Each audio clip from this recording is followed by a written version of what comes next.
Pengamat politik Rocky Gerung menyuarakan pemakzulan untuk Presiden Joko Widodo. Rocky Gerung menyebut hanya Ketua Umum PDIP Megawati Soekarno Putri yang bisa memulai langkah pemakzulan Presiden.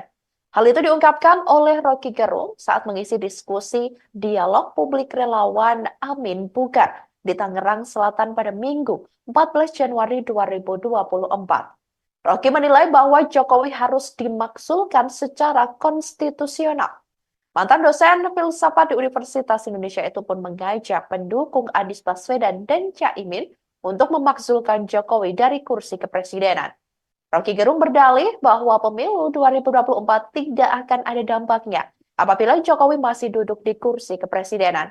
Sebab Rocky menuduh Jokowi akan berpihak untuk memenangkan salah satu pasangan calon di Pilpres 2024. Rocky Gerung mengatakan diperlukan langkah politik yang memungkinkan untuk memakzulkan Jokowi. Menurutnya, langkah politik itu bisa dilakukan oleh Ketua Umum PDIP Megawati Soekarno Putri lantaran memiliki kuasa di partai yang mendominasi DPR RI. Diketahui, isu pemakzulan Jokowi kembali mencuat jelang Pilpres 2024. Isu ini pertama kali dikeluarkan oleh Gerakan Petisi 100 yang mengirimkan surat kepada Menko Polhukam Mahfud MD.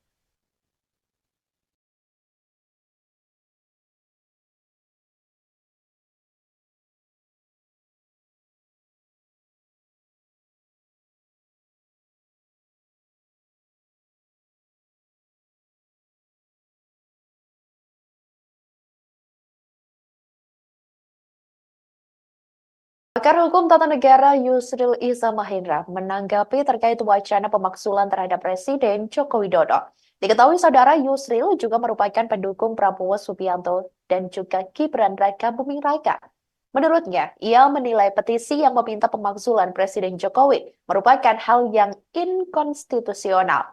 Pasalnya, hal ini tidak sejalan dengan ketentuan pasal 7B Undang-Undang Dasar atau UUD 1945.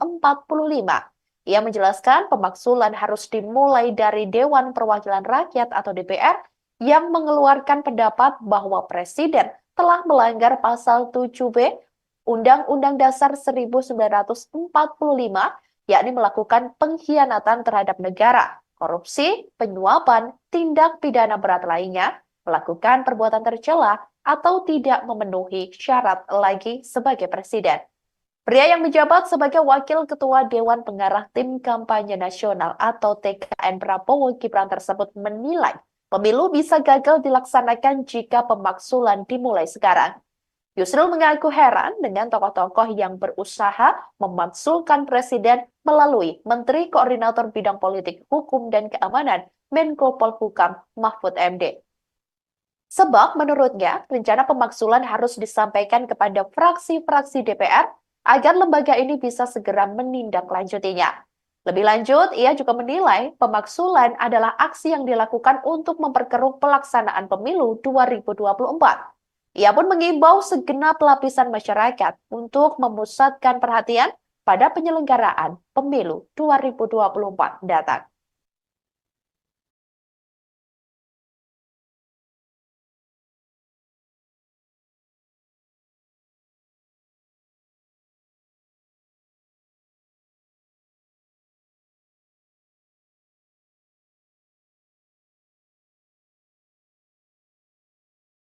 Aksi teror yang juga dialami oleh tokoh politik lain. Mobil Ketua Tim Garda Prabowo Gibran Sulawesi Selatan ditembak pada Sabtu 13 Januari dini hari. Kejadian mencekam itu dialami oleh politisi PAN Sulawesi Selatan Jabal Nur. Jabal Nur dilaporkan menjadi korban dugaan penembakan orang tak dikenal. Peristiwa itu terjadi di Bisapu, Bantaeng, Sulawesi Selatan. Dilansir dari wartakotalive.com, mobil caleg DPR RI itu disinyalir menjadi sasaran tembakan saat sedang parkir di dekat kantor salah satu bank. Akibat penembakan itu, kaca belakang mobil mengalami kerusakan. Jabal mengatakan saat peristiwa terjadi dirinya sedang berada dalam masjid untuk menunaikan ibadah salat subuh. Sedangkan adiknya sendiri pergi mengambil uang di ATM Bisapu. Jabal menduga ada unsur politik atas kasus yang menimpanya. Pasalnya, dirinya merupakan ketua tim Garda Prabowo di Sulawesi Selatan. Atas kasus itu, tim kampanye nasional Prabowo Gibran, Juri Ardiantoro, meminta polisi untuk mengusut tuntas. TKN menyerahkan kasus penembakan tersebut kepada pihak kepolisian. Kubu pasangan Anies Baswedan Muhaimin Iskandar dengan Prabowo Subianto Gibran Rakabuming memanas. Dua kubu tersebut memanas selesai pelaksanaan debat ketiga Pilpres yang dilakukan KPU. Debat tersebut mengakibatkan adanya ancaman penembakan terhadap Anies. Pelaku pengancaman penembakan terhadap Anies diketahui memakai foto profil bergambar Prabowo. Pengamat menilai, memanasnya dua kubu paslon itu berdampak positif bagi pasangan Ganjar Pranowo dan Mahfud MD. Pernyataan itu disampaikan oleh pengamat politik dari Universitas Trunoyodo Madura atau UTM, Surokim Abdus Salam. Bukti bahwa pasangan 03 diuntungkan dari perseteruan 01 dan 02 adalah elektabilitas naik. Elektabilitas pasangan Ganjar Mahfud mengalami kenaikan seusai debat Pilpres ketiga. Kenaikan elektabilitas itu telah disampaikan oleh tim pemenangan nasional Ganjar Mahfud. Sedangkan Suroki menilai naiknya elektabilitas Ganjar karena kubu Anies dan Prabowo terus bersitekan. Menurut Surokim, elektabilitas selalu dinamis. Kian banyak sentimen positif yang didapat, maka semakin banyak pula intensif elektoral yang diperoleh. Surokim menerangkan elektabilitas Ganjar Mahfud bisa rebound jika faktor mikro dan makro didapat.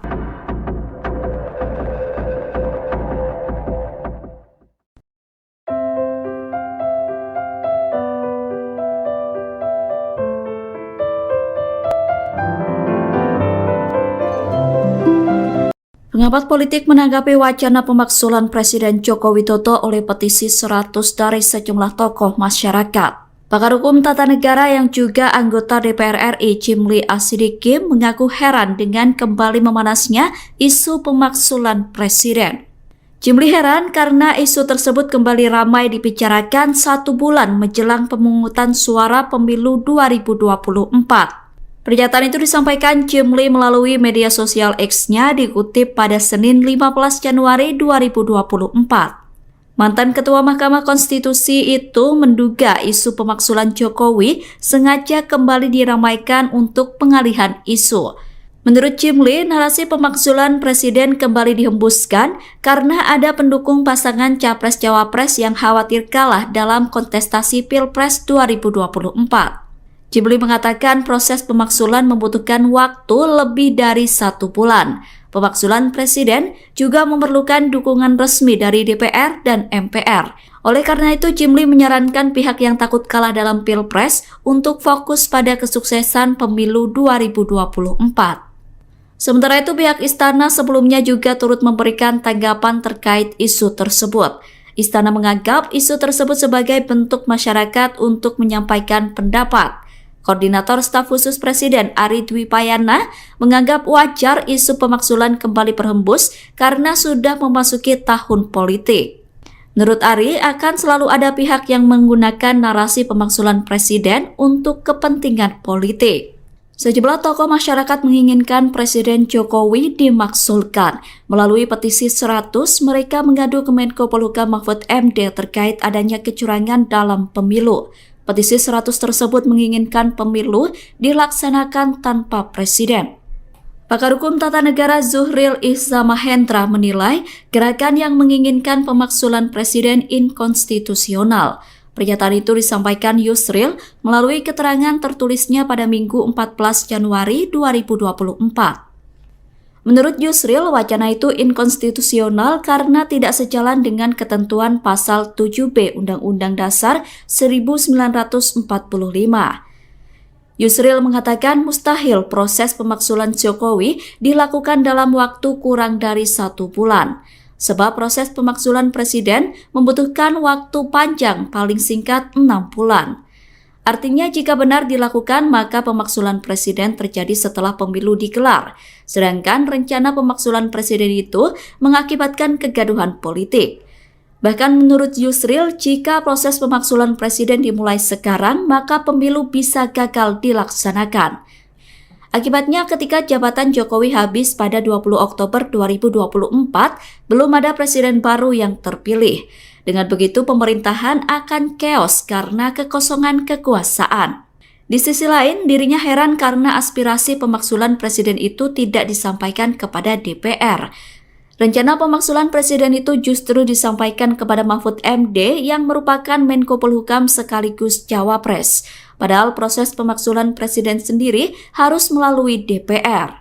Keluarga pelaku pengancaman penembakan terhadap Capres nomor urut 1 Anies Baswedan buka suara. Kakak kandung pelaku bernama Wulandari mengatakan bahwa adiknya tidak berniat untuk benar-benar menembak. Dilansir dari tribunjatim.com pada Senin 15 Januari, keluarga berharap ada jalan terbaik untuk kasus yang menimpa adiknya. Menurut Wulandari, adiknya tidak memiliki senjata api dan tidak ada niatan untuk melakukan penembakan terhadap Anies Baswedan. Sembari menitikan air mata, Wulandari bercerita sang adik merupakan sosok pendiam. Pelaku AWK disebut jarang keluar rumah dan kerap menghabiskan waktu dengan bekerja mengantar bawang. Sementara itu, akibat ancaman yang dilontarkan AWK melalui kolom komentar TikTok, dirinya terancam dijerat Undang-Undang ITE. Bareskrim Mabes Polri saat ini tengah melakukan pendalaman terhadap kasus itu. Dalam kasus tersebut, pelaku terancam pidana penjara paling lama 4 tahun atau denda paling banyak 750 juta rupiah.